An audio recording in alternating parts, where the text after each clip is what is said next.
Ladies and gentlemen, members of the committee, first I'd like to thank you for inviting me here to the public hearing on state aid. And secondly, I would like to say that you will appreciate that we haven't made a product which is specifically dealing with state aid and EU funding, whether these issues are comparable.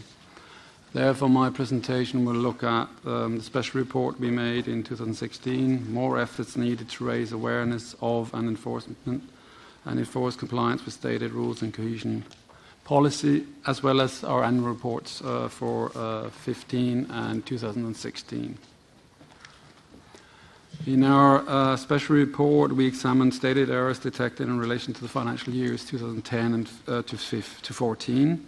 We found 50 cases of non-compliance with state aid rules, of which 16 were with financial impact. On average, these contributed to 13.5% of the annual estimated error level. The large majority, in fact 92% of these, relate to ERDF and CS. And all of the errors with financial impact concern ERDF or CF, cohesion fund that is. You will notice that ESF projects very often fall under the de minimis rule and therefore less prone to infringement of state aid rules than the other two funds. We classified these errors in 4 categories.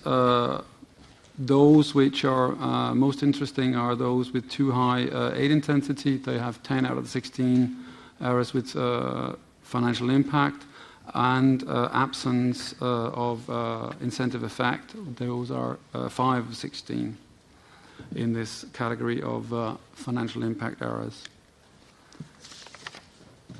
We also looked at after having looked at the non-compliance issues and analysed those, we tried to see what the Commission and the Member State had done.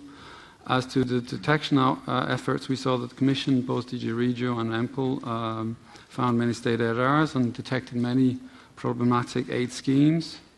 However, the Member State audit authorities had insufficient focus on state aid compliance.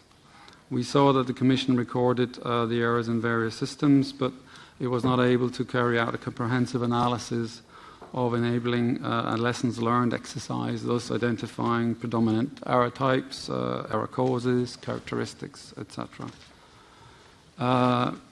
In relation to the errors, we found that DG Regio imposed financial corrections, but that no significant recoveries had been made by DG Comp, even though many problematic state aid schemes had been found.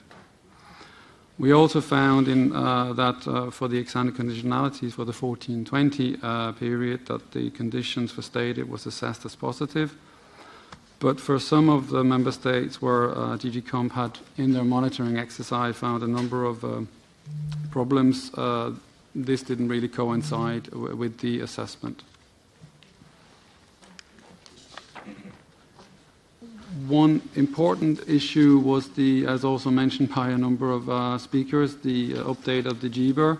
Here we had in our report an estimate of the minimum impact of the 2014 GBER, which you will see on the, well, maybe you can't see it, but in the report it's visible anyway, that the measures covered by the 2014 GBER would rise from 60 to 75. We've heard from Mr. Koopman that actually is risen to 90%, and equally with the spending, it was estimated to 2/3 would be covered, and now it's even up to 74%. Important modifications in that was the increase of the scope, as I just alluded, but also a change in the application of the incentive effect. This we find that is important also in relation to the discovery of non-compliance issues. As the special report, as I said, covered the years 10 to 14, we have extracted the findings from our annual reports of 2015 and 16, and I think here we have 3 messages. We still found non-compliance with state aid rules, but, and I think this is very important, we seem to be finding less errors with financial impact. And finally, we appear to or the reason for the reduction in these errors with financial impact appeared to be linked to both the 2014 GBER, as I mentioned, the incentive effect issue, and also the retrospective application of this regulation. As a matter of fact, for 15 we found 7 cases, and where 3 were with financial impact, and in 16 we found 11 cases, but with no errors with financial impact. Then I'd like to also, in the special report, we also try to identify a few good practices, where one related to a general procedure which address all aid schemes. This is a practice from Denmark. This is a state aid screening by state aid office or secretariat of all legislative proposals at that stage. And another good practice we highlighted was from Portugal, which was more focused on addressing the specific provisions concerning de minimis ceiling, where Portugal was using a central register for de minimis aid. As part of our survey to member states' audit authorities, we found that almost all audit authorities found the issue, and we've heard that from the colleagues as well, fairly complex or highly complex. That was actually between 90 and 100%. We therefore stated, or they stated, that they would benefit from further support, a practical guidebook with case studies, additional training courses, and also using themselves the state aid expertise within the National State Aid Office. As to the Commission, we highlighted at the time that a common action plan had been set up between DG Regio and DG Comp. This has since been updated, as we've heard from the colleagues from the Commission several times. The latest one is covering the period 18 to 22.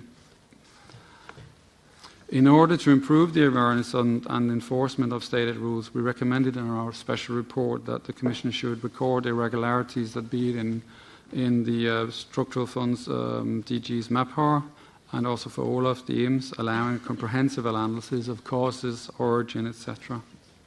And in relation to the member state level, the Commission should ensure that the checks of the audit authorities are appropriate, provide additional guidance materials to the member state, encourage member states to set up de minimis aid register, etc. With this, I would like to finish my presentation, and thank you for your attention.